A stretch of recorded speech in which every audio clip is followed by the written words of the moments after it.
오늘 말씀의 제목은 눈물로 시작된 리더십, 이런 제목이에요. 눈물로 시작된 리더십.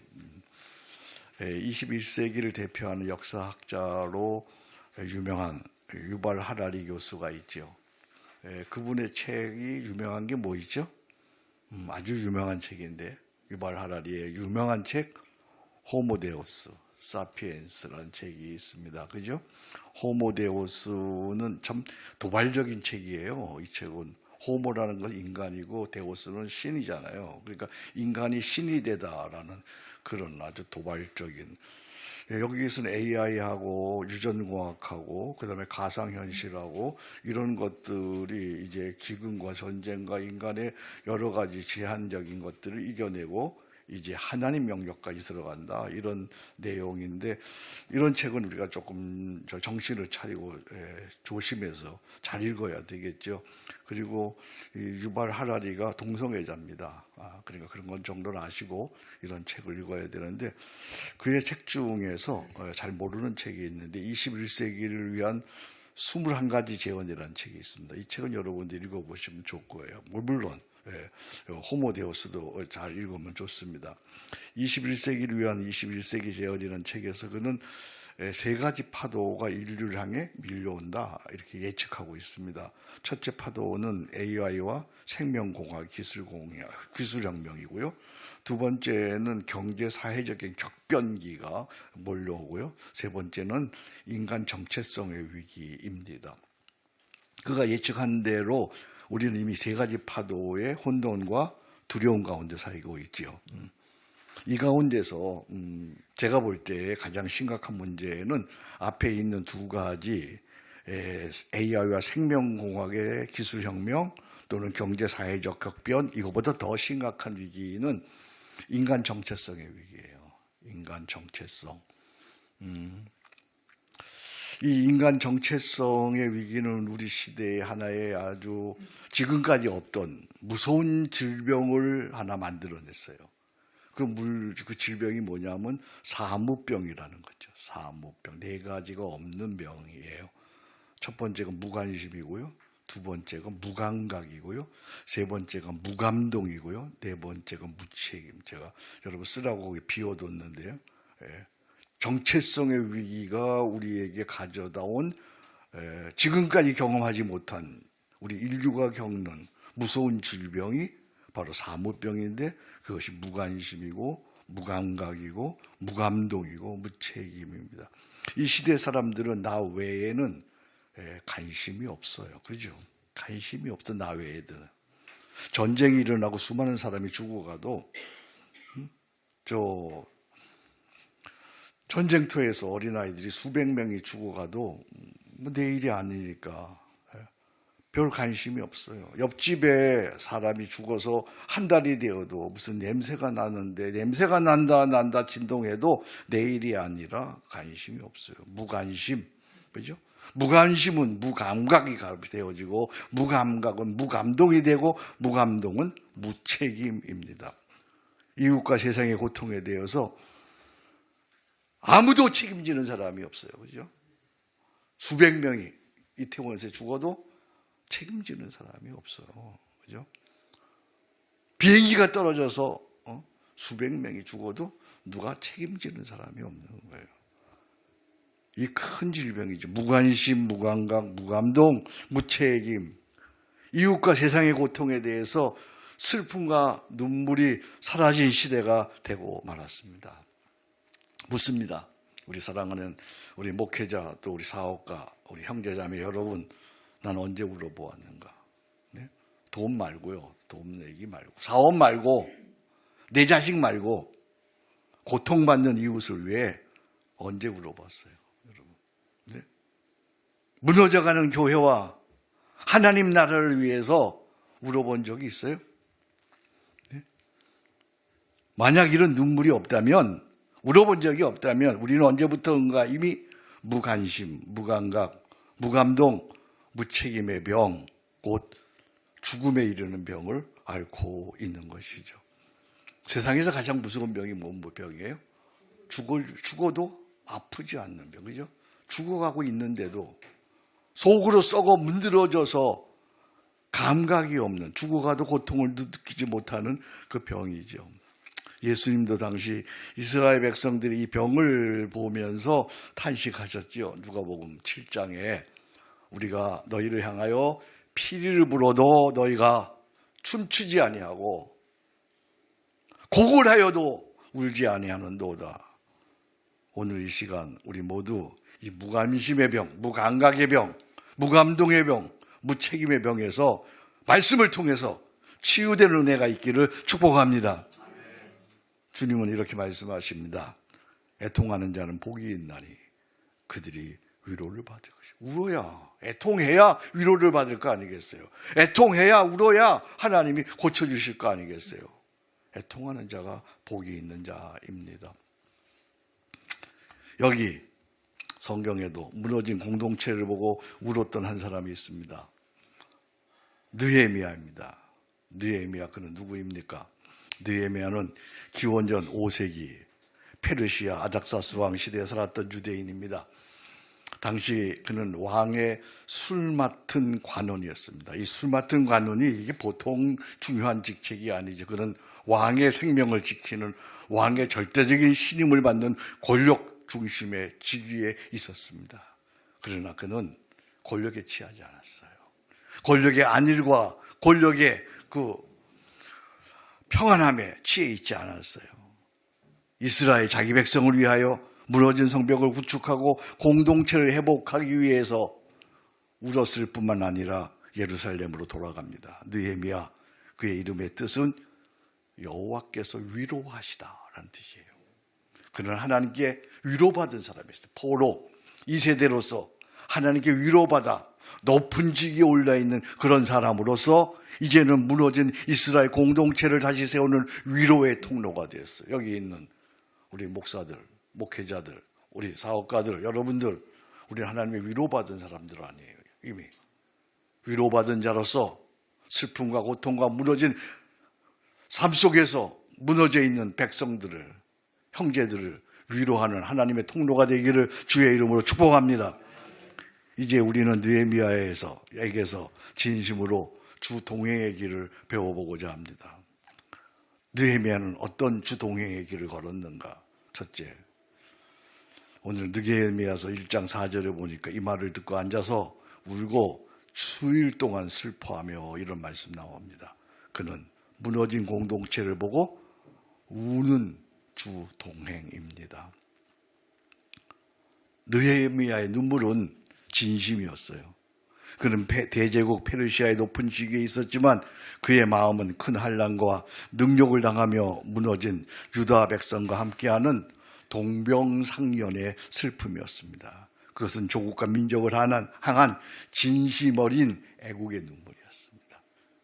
그러나 그의 눈물은 여기서 중요한 얘기를 하려고 그래요. 이제 단지 애국의 눈물만이 아닙니다. 애국을 넘어서는 눈물이에요.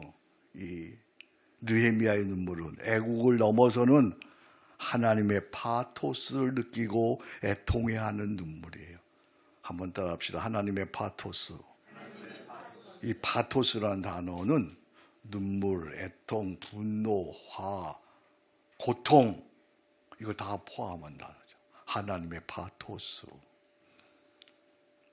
그것은 하나님의 백성 이스라엘을 향한 하나님의 애끓는 마음에서 비롯된 눈물이었습니다.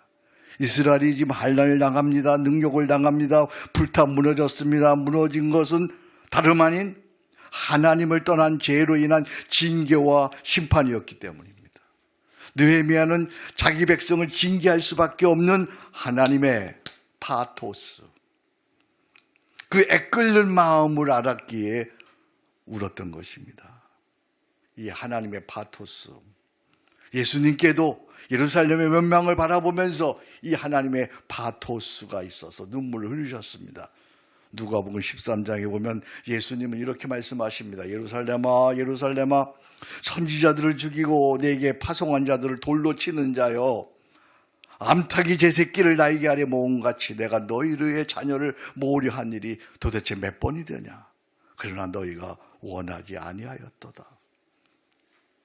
하나님의 마음, 하나님의 파토스를 느끼고 백성을 바라보며 이스라엘을 바라보며 우는 느헤미야. 묻습니다. 나에게 이런 눈물이 있는가? 네? 하나님의 마음을 느끼고 하나님의 마음이 백성을 향하는 그 고통을 느끼면서 나는 울어본 적이 있는가? 우리 목회자에게 묻습니다. 이런 눈물 여러분 언제 울어봤어요? 자녀는요, 젊었을 때 부모의 마음을 잘 알지 못합니다. 그러나 자녀를 키우고 나이가 들어가면서 이제 제 나이가 되어지니 부모의 마음을 알게 됐어요. 알게 되고 그 마음을 생각하면 긍휼의 마음이 드는 거예요. 비로소 울게 되고 효자가 되는 법이에요. 마찬가지입니다. 하나님의 파토스를 알고 그로 인해 우는 사람, 그 사람은 애국을 넘어서 전심으로 주와 동행하는 사람입니다. 나에게 이 눈물이 있다면 당신은 목회자예요. 이 눈물이 아니면 당신은 종교인이거나 사업하는 사람이에요. 나에게 정말 하나님의 끓는 마음이 있어서 성도를 볼 적에, 내 사업 파트너를 볼 적에 정말 애달픈 마음, 그 마음이, 애통하는 마음이 느껴지는가? 주와 동행하는 사람마다 이 하나님의 파토스를 느끼며 애통하는 마음을 가진 사람입니다. 이런 마음, 애통하는 마음이 우리 크리스찬 사업가들에게, 우리 목회자들에게 있기를 주의 이름으로 축복합니다. 두 번째는 느헤미야서 1장 6절 7절에 보니까 우리 이스라엘 자손이 주께 범죄한 죄들을 자백하오니 나와 내 아버지 집이 범죄하여 주를 향하여 크게 악을 행하였나이다. 두 번째, 그의 주동행은 공동체의 죄를 자기 죄로 회개하는 주동행, 자기 죄로 회개하는. 하나님의 파토스를 읽은 느헤미야는 이스라엘의 한란과 능력 속에 무너진 이유가 다른 것이 아니라 이스라엘의 범죄 때문임을 깨닫습니다. 동시에 그는 그 범죄와 타락에 대해서 깊은 연대를 갖습니다. 연대의식을 갖습니다. 그래서 여기 뭐라고 되어 있습니까? 나와 내 아버지 집이 범죄하여. 이 고백이 참 놀랐습니다. 여기 여러분 성경 있으면 줄 그어야 돼요. 나와 내 아버지 집이 범죄하여. 여러분 사실 느헤미야는 예루살렘에서 범죄한 사람이 아니에요. 그는 그 현장에 있지도 않았어요. 오히려 먼 이국의 페르시아의 왕국에서 거룩한 자로, 그는 거룩한 자로 살고 있었어요. 그럼에도 그는 이스라엘의 죄를 남의 죄로 말하지 않아요. 뭐라고 말해요? 나와 내 아버지 집이 범죄하여. 이거 참 놀라운 고백이잖아요. 나와 내 아버지 집이 범죄하여. 그는 민족의 죄를, 하나님 아버지의 마음을 가지고 내 죄로 끌어안았어요. 우리는 어때요? 우리는 공동체와 나라가 잘못되면, 오늘 이 나라를 보면서 우리 솔직히 어떻게 얘기해요? 네? 이 나라가 잘못되면 먼저 우리는 남의 죄를 말합니다. 그죠? 대통령을 탓하고, 지도자를 탓하고, 제도를 탓하고, 시대를 탓하고, 정당을 탓하고, 그렇지 않아요? 그러나 느헤미야는 달랐어요. 그는 먼저 우리의 죄를 말하고 이어서 나의 죄를 말합니다. 다니엘도 그렇습니다. 그는 바벨론 포로 2세대로서 뜻을 정하고 거룩한 백성으로 살았습니다. 그런데도 그는 이렇게 얘기합니다. 다니엘서 9장입니다. 우리가 범죄하였고 패역하였습니다. 우리가 범죄하였고 패역하였습니다. 모세도 마찬가지입니다. 제가 잘못한 죄입니다. 이 백성을 불쌍히 여겨주옵소서. 바울도 마찬가지입니다. 바울은 어떻게 고백합니까? 로마서 9장입니다. 나의 형제 곧 고륙의 친척을 위하여. 이 고백 좀 보세요. 내 자신이 저주를 받아 그리스도에게서 끊어질지라도 원하는 바로다.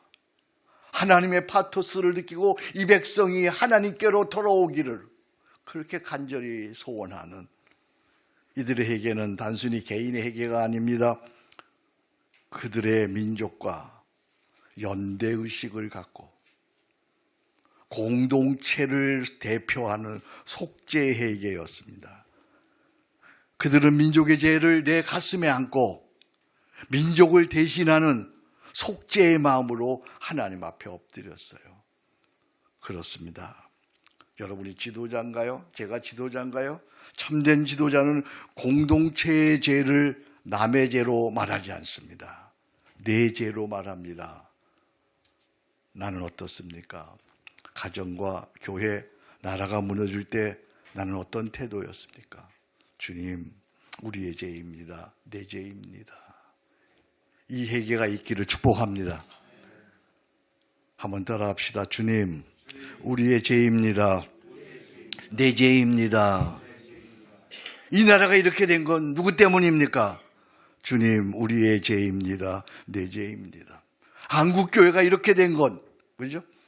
그렇게 잘 나가던 사람들이 하루아침에 무너지고 세상의 교회를 비난하고 걱정하는 이렇게 된 건 누구 때문입니까? 주님, 우리의 죄입니다. 내 죄입니다. 아멘.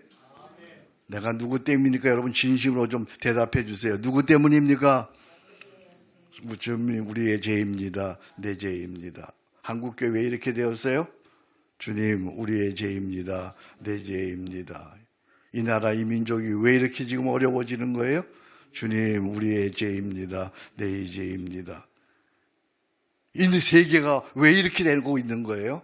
주님, 우리의 죄입니다. 내 죄입니다. 이 회개가 있을 때 하나님은 다시 공동체를 일으키십니다. 공동체의 죄를 내 죄로 끌어안고 하나님 앞에 엎드리는 사람, 그 사람이 바로 전심으로 주동행하는 사람이에요. 아멘. 공동체의 죄를 내 죄로 끌어안고 엎드리는 사람, 그 사람이 주님과 동행하는 사람입니다. 세 번째는 기도와 말씀을 붙잡고 뭐 하는 사람일까요? 기도와 말씀을 붙잡고 거기 어떤 단어 들어가면 좋겠어요? 행동하는 주동행입니다.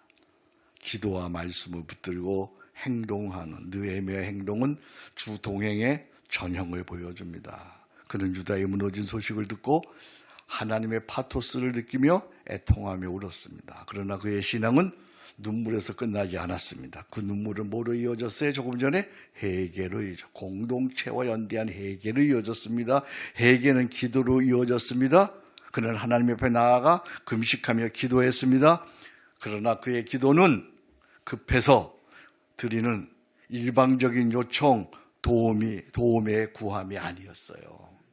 막무가내로 밀어대는, 하나님에게 달라고 하는 그런 요청이나 도움의 기도가 아니었어요. 느헤미야 1장 6절에서 11절을 한번 보겠습니다. 그의 기도는 하나님과의 사귐의 관계 속에서 드리는 기도였습니다. 하나님과의 사귐의 관계. 5절 보세요.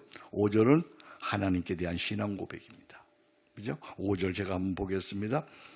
이르되 하늘의 하나님 여호와 크고 두려우신 하나님이여, 주를 사랑하고 주의 계명을 지키는 자에게 언약을 지키시며 긍휼을 베푸시는 주여 간구하나이다. 그의 기도는 하나님과의 사귐의 기도인데 5절은 하나님에 대한 신앙 고백입니다. 6절 7절은 이스라엘에 대한 죄의 자백입니다. 8절 9절은 언약의 말씀에 근거한 간구입니다. 8절 9절 제가 보겠습니다. 보세요.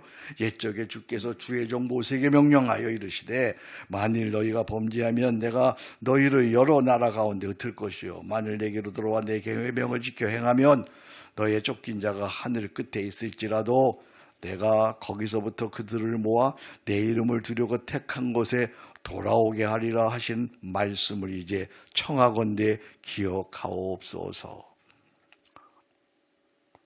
말씀에 근거해서 기도합니다.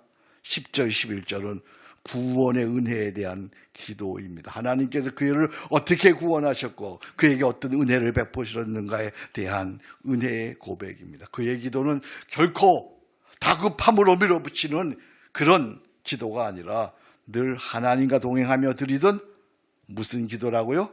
사귐의 기도. 한번 따라 합시다. 사귐의 기도. 사귐의 기도. 그래서 한 신학자는 기도에 대해서 이렇게 말합니다. 기도는 내가 하나님을 찾는 것이 아니라 하나님께 알려지는 것이다. 내가 하나님을 찾는 것이 아니라 하나님께 내가 알려지는 것이다. 기도의 주체가 누구냐는 거예요. 기도의 주체가 내가 아니라 하나님이십니다. 그러므로 기도로 하나님과 사귐이 깊어질수록 나보다 내 형편을 더 잘 아는 하나님께서 내 기도대로가 아니라 하나님이 보시기에 가장 안전한 길, 가장 좋은 길, 가장 선한 길로 인도해 주신다는 말씀입니다. 기도는 내가 하나님을 찾는 것이 아니라 하나님께 내가 알려지는 거예요.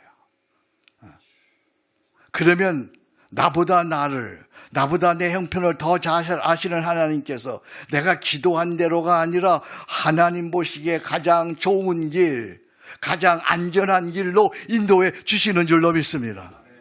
그래서 한 CCM 작가는 이렇게 찬양하네요.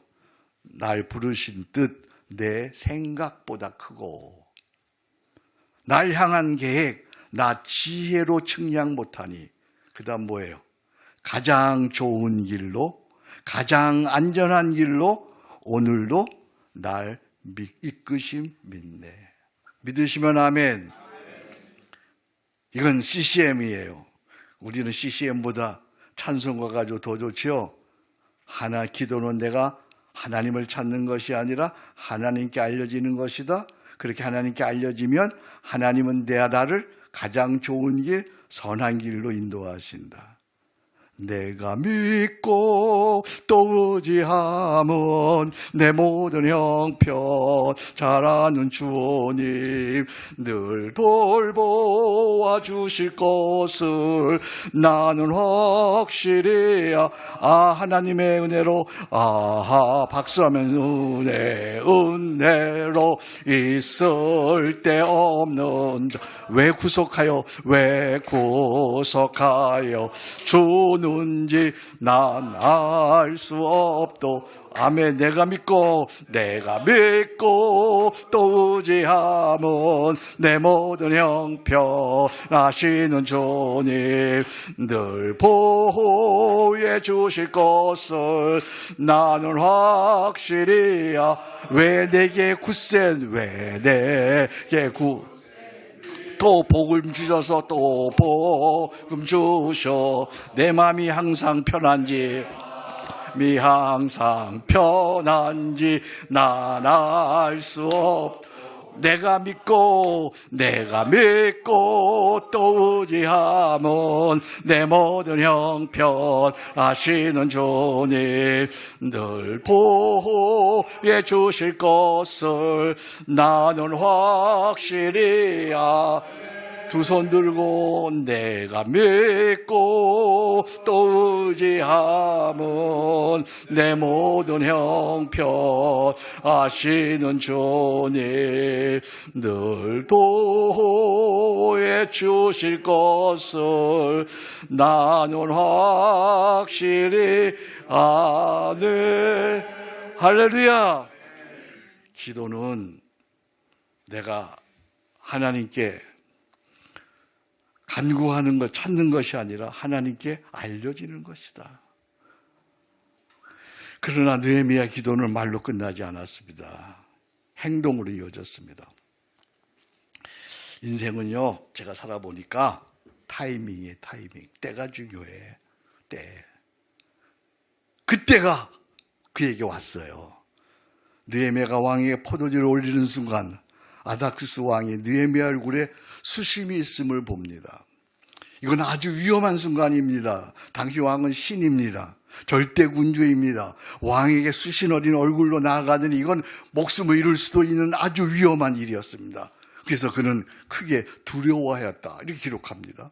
그러나 그는 두려움에 붙잡히지 않았습니다. 도리어 그 순간을 하나님이 주신 기회로 여겼습니다. 담대히 하나님께 나아가 세 가지를 요청합니다. 하나, 유대 땅에 가서 그 성을 재건하게 하소서. 둘, 안전하게 갈 수 있도록 통행증을 주소서. 셋, 성벽을 건축할 제목을 주소서. 이처럼 그의 기도는 행동으로 이어졌어요. 행동. 기도가 그냥 말이 아니라 행동으로 이어졌어요.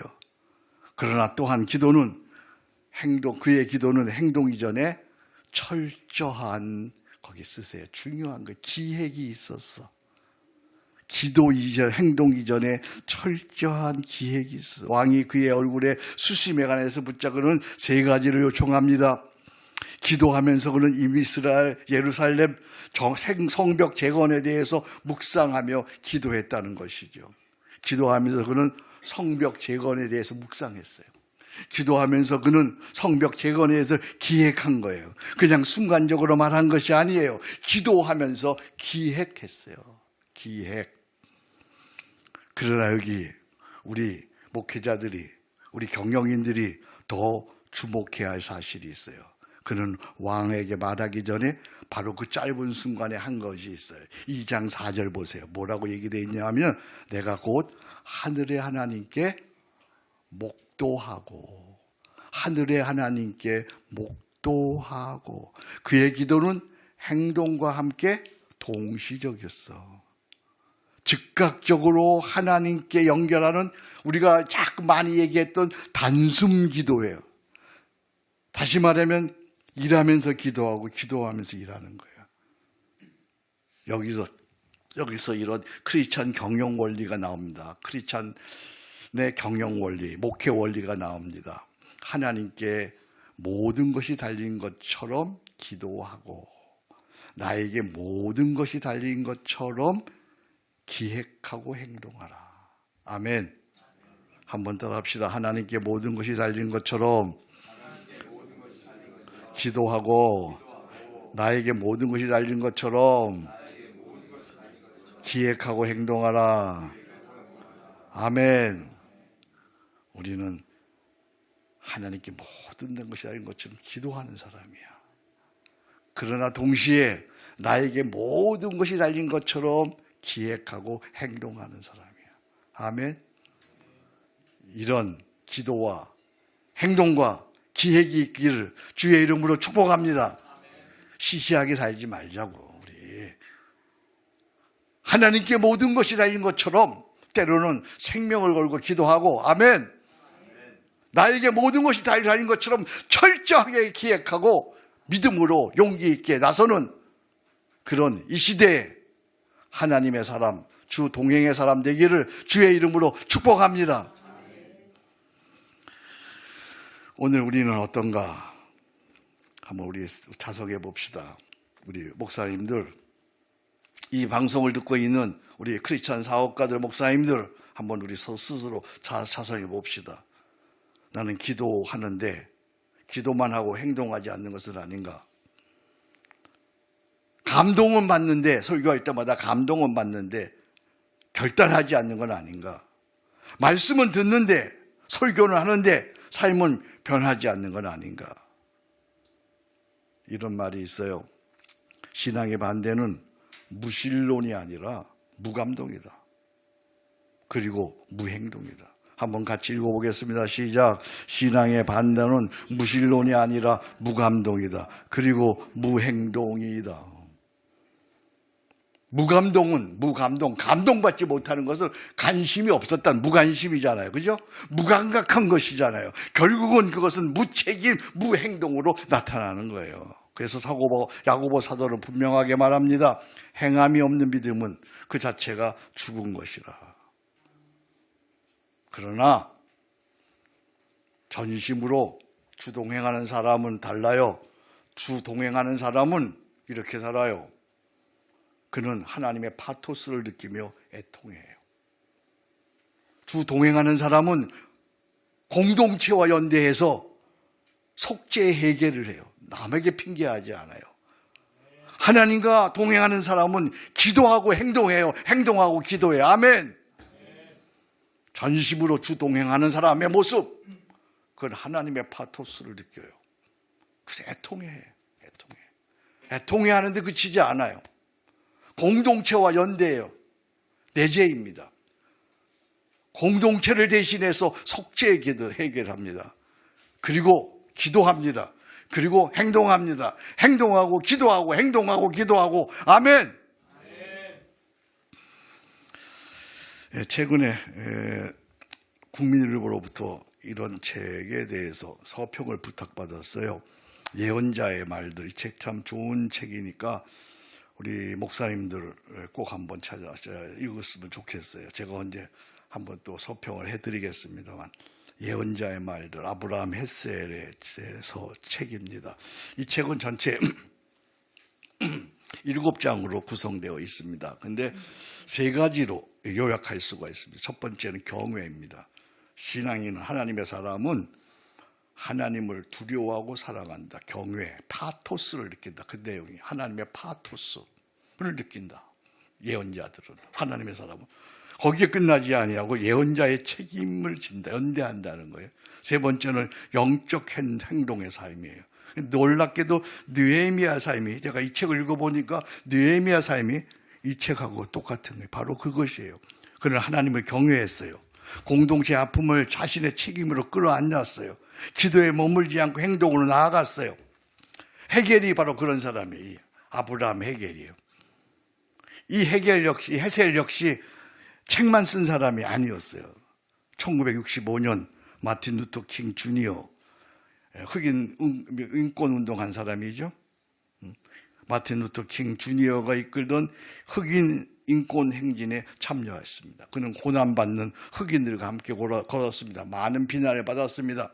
죽인다고 하는 협박도 받았습니다. 그는 고난받는 흑인들과 함께 걸으며 이렇게 고백합니다. 거기 제가 교환에 써놨어요.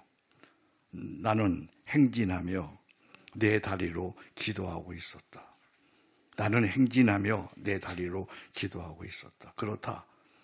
그렇습니다. 기도는 입술로만 하는 게 아닙니다. 삶으로 기도하고, 걸음으로 기도하고, 손으로 기도하고, 일로 기도하는 거예요. 아멘. 기도는 입술로만 하는 게 아니에요. 온 몸으로, 삶으로, 걸음으로, 손으로, 일로 하는 거예요. 자, 이제 우리 어떻게 전심으로 주동행하며 목회할 것인가? 어떻게 전심으로 주동행하며 경영할 것인가? 그건 3가지죠. 하나님의 뭘 느껴라? 처음부터 뭘 느껴라? 파토스를 느껴라. 뭘 느끼라고요? 파토스를. 2번째는 뭘 가지라? 선지자적 연대 책임을 가지라. 3번째요? 선지자와 연대해서 영적 행동의 삶으로 살아가라. 다시 말하면 기도하고 일하라. 일하고 기도하라. 우리 한번 오른손 들어보겠습니다. 제가 기도하라 그러면 여러분 일하라예요. 기도하라. 일하라. 기도하라. 일하라. 아멘. 이게 예수님이 가신 길이야. 말씀 정리합니다. 먼저 하나님의 파토스를 느껴라. 2번째, 선지자적 책임 연대의식을 느껴라. 속죄 회개 기도를 해라. 4번째, 3번째, 영적 행동의 삶으로 살아라. 기도하고 일해라. 일하고 기도해라. 이게 바로 예수님이 걸어가신 그 길입니다. 예수님 우리에게 말씀하셨습니다. 자기를 따라오는 제자들을 향해서 누구든지 나를 따르려거든 자기를 부인하고 자기 십자가를 지고 나를 쫓을 것이니라. 어떻게 우리가 하나님의 파토스를 느끼고 선지자적 연대 책임을 가지고 속죄하면서 영적 행동하고 기도하고 행동할 수 있는가? 다른 길이 없어요. 어떻게 이렇게 하면 할 수 있는 거예요? 그건 십자가 앞에 서는 길이에요. 그렇죠? 십자가 앞에 서서 십자가 은혜를 생각하고 날마다 나는 십자가에 죽고 내 안에 사시는 그리스도 그분을 느끼면서 그분과 함께 십자가 길로 직진하며 하나님의 경영 목회를 할 수 있는 줄로 믿습니다. 이 사순절에 우리 모두 십자가 앞에 다시 서기를 축복합니다. 십자가 앞에 서서 나는 아무것도 아니고 나는 죄인이고 죽을 수밖에 없는 죄인을 자백하시기 바랍니다. 십자가 앞에서 날마다 죽으십시다. 내 안에 그리스도 사심을 믿으십시다. 하나님의 파토스를 느끼면서 이제 십자가의 길로 직진하십시다. 우리 함께 고백해 보겠습니다. 나도 기도하고 경영하며 기도한다. 나는 날마다 십자가에 죽는다. 아멘. 한번 따라합시다. 나는 기도하고 경영하며 기도한다. 나는 날마다 십자가에 죽는다. 아멘. 나는 기도하고 뭐 하고요? 경영하며. 경영하며 뭐 하고요? 기도한다. 나는 날마다 어떻게 한다? 십자가에 죽는다. 이거 잊지 마시기 바랍니다. 오른손 드시기 바랍니다. 나는 기도하고 경영하며 해야죠. 나는 기도하고 경영하며 나는 날마다 아멘. 한 번만 더요. 나는 기도하고 경영하며 나는 날마다 아멘. 이게 전심으로 주동행하는 사람의 모습이야. 아멘. 여러분의 삶이 어떨지라도 시대와 상관없이 이 하나님의 자녀로서 이 길을 걸어가기를 주의 이름으로 축복합니다. 하나님 아버지 감사합니다. 오늘 저희를 부르셨습니다. 느헤미야를 통해서 눈물로 시작된 리더십, 주동행이 어떤 것인가를 저에게 말씀해 주셔서 감사합니다. 느헤미야에게 배우는 이 주동행, 저희들이 잘 습득하고 터득하고 체득해서 기도하고 일하고 기도하고 날마다 십자가에 죽고 주를 따르는 저희 되게 하여 주옵소서. 우리 한성 공동체만이라도 우리 패스 브레이커만이라도 이런 삶을 살아 이 시대 속에 하나님이 나를 세워가는 우리 모두가 되도록 성령님 도와 주옵소서. 예수님의 이름으로 기도합니다. 아멘.